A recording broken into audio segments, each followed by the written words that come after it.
안녕하세요. 스카이 편입의 스카이 강쌤입니다. 오늘 이 시간에는요, 이제 연세대 1차 필기시험에 대한 결과가 곧 1월 6일 5시에 이렇게 난다고 되어 있어서요. 이 이후에 그러면 그 2단계 평가 대상자가 발표되고 나서 어떤 행동들을 취해야 하는지, 그리고 어떤 서류들을 준비하면 좋을지에 대해서 제가 간단하게 좀 말씀을 드리고자 이 영상을 찍게 되었습니다.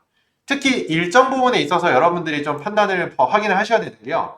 코로나로 인해서, 그리고 이런 방문 제출 불가라는 등기 우편, 그리고 2022년 1월 10일까지 우체국 소인까지 유효하다라는 이런 기관과 방문 제출이 불가능하다는 점, 그리고 이 서류가 도착한 것에 대해서도 추가적으로 반드시 직접 확인을 해야 된다. 이 기본적인 과정에 대해서도 함께 확인을 하셨으면 좋겠습니다.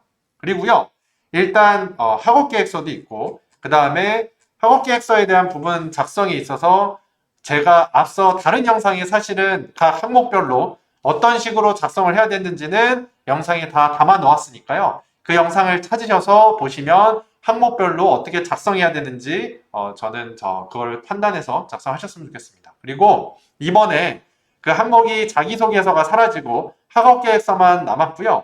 항목 같은 부분에 있어서도 기존과 동일하면서도 일부 또 변경된 사항들이 있으니까 그런 부분들에 대해서 잘 같이 판단을 하셔서 그 영상을 참고하시기 바랍니다. 오늘 이 시간에는 이후에 이런 연구계획서, 학업계획서를 제외한 나머지 추가 입증 서류에 대한 얘기를 제가 또 한번 좀 해드리려고 해요. 일단 그런 부분들을 보기 전에 학사 편입이나 일반 편입이나 이번에는 연세대가 같이 면접이 없죠. 뭐 이제 코로나로 인해서 작년에도 없었고요. 따라서 1단계 필답고사가 100점, 2단계 서류가 50점에 해당할 만큼 33%에 해당하죠. 이거는 일반 편입도 마찬가지입니다. 하지만 이 서류에 대해서 어떤 것이 들어가는지에 대한 의견들은 상당히 좀 분분하고요. 뭐 학벌이 연대는 더 많이 본다, 그 다음에 성적이 어때야 된다, 기타 등등등의 얘기들이 있지만요. 문과든 이과든 제가 판단을 하면 학벌이 어느 정도 있었던 친구들이 여러 가지 경영학과, 예를 들면 뭐 인서울의 어느 중위권 이상의 경영학과 학생이 논술만 잘하고 학점이 엄청 2점대로 낮고 스펙이 아예 없고 이러진 않아요. 그러니까 학벌이 좀 더 있었던 친구들은 기본적으로 고등학교 때 논술에 대한 경험이 좀 더 있을 수도 있고요. 1, 2학년 때 학교에서 글쓰기 수업을 좀 더 잘 들었을 수도 있고요. 그리고 편입 때문에 스펙을 쌓은 게 아니라 본인이 나중에 취업을 하기 위해서 1, 2학년 때부터 스펙들을 학과에 맞게 쌓아왔는데, 그런 것들이 이제 연세대에 제출할 때 여러 가지 이런 서류적인 부분에 있어서도 충분히 우위 요소를 가질 수 있는 그런 부분들이 있었다. 즉, 뭐 학벌이나 다른 게 부족하다고 해서 연세대 지원하실 때도 너무 우려하시거나 너무 불리하다고 생각하실 필요는 전혀 없는 게요. 뭐 지방대, 국립대, 사립대, 심지어 이제 학점은행제이신 분들도 충분히 그런 분들과 경쟁해서 이겼던 사례들도 있습니다. 따라서요, 이 서류에 대한 부분에 있어서도 학업계획서는 학업계획서대로 준비를 하시면서 추가적으로 이걸 아예 안 내시는 분들도 상당히 좀 많더라고요. 기타 자료라고 해서 우수성 입증 자료라는 것입니다. 대학 이후 소상 영역, 어학 입증 서류, 자격증 등 이렇게 보시고, 그럼 나는 없는데, 나는 고등학교 때 거밖에 없는데 라고 해서 안 내시는 분들도 상당히 많은데요. 요거에 대해서 제가 조금 더 간단하게 좀 정리를 한 걸 보면요. 활동 인증 서류에 대해서는 다음과 같은 걸 좀 낼 수 있을 것 같습니다. 대학비 이후에 뭐 공모전일 수도 있고요. 장학금일 수도 있고요. 인턴 활동서일 수도 있고요. 대외 활동들을 좀 많이 하시는 분들도 있어서요. 이 대외 활동 수료증일 수도 있고요. 교수님이나 학교, 학과로부터 받을 수 있는 모든 서류 확인증도 저는 괜찮을 거라고 생각합니다. 예를 들어서 학과에서 어떤 교수님과 함께 활동을 했는데 그거에 대한 서류는 없었다라고 하면요. 해당 교수님이나 해당 학과 사무실로 얘기하셔서 그런 서류에 대한 도장이나 그런 인증서를 좀 만들어 줄 수 있는지라고 얘기를 하셔서 이런 부분들도 같이 챙기시는 것을 저는 추천드립니다. 그리고 봉사활동에 대한 부분은 뭐 있을 수도 있고 없을 수도 있는데요.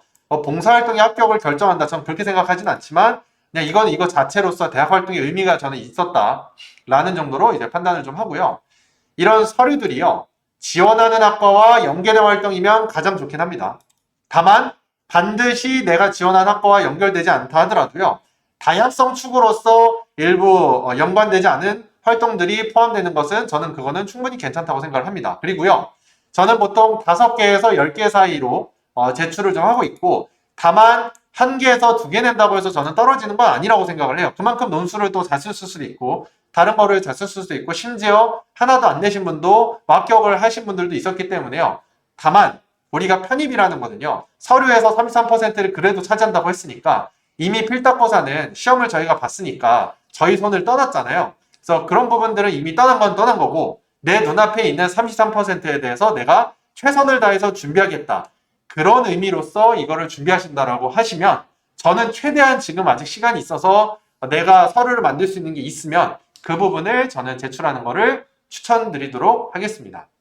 그래서요, 오늘 이 시간에는 이 활동 인증 서류에 대한 부분을 좀 얘기를 제가 오늘 중점적으로 좀 말씀을 드렸고요. 그 이유는 이거를 까먹고 혹은 있는지도 몰라서 제출 안 하시는 분들도 많기 때문에요. 위에 있는 필수 서류들 뿐만 아니라 이런 기타 자료, 해당 자의 하남도 최대한 만들어서 제출을 하실 수 있었으면 좋겠습니다. 그리고요, 이런 서류 관련해서 제가 낼 수 있는 게 뭐가 있을까요? 혹은 뭐 연구계 학업 계획서 작성에 있어서 어떻게 하면 좋을까요? 이런 부분들이 추가적으로 관심이 있는 분이 계시면요. 저희 스카이 편입, 스카이 강생 연락처로 연락 주시면 그런 부분들도 이 시간 안에 그리고 이 시간 안에서 제가 가능한 시간 안에서만 좀 상담이 가능할 것 같아서요. 그런 부분들 먼저 연락 주시면 좀 말씀을 드리도록 하겠습니다. 오늘 이 시간에도 영상 같이 봐주셔서 너무 감사드리고요. 마무리까지도 꼭 최선을 잘 다하셨으면 좋겠습니다. 지금까지 스카이 편입의 스카이 강쌤이었습니다. 감사합니다.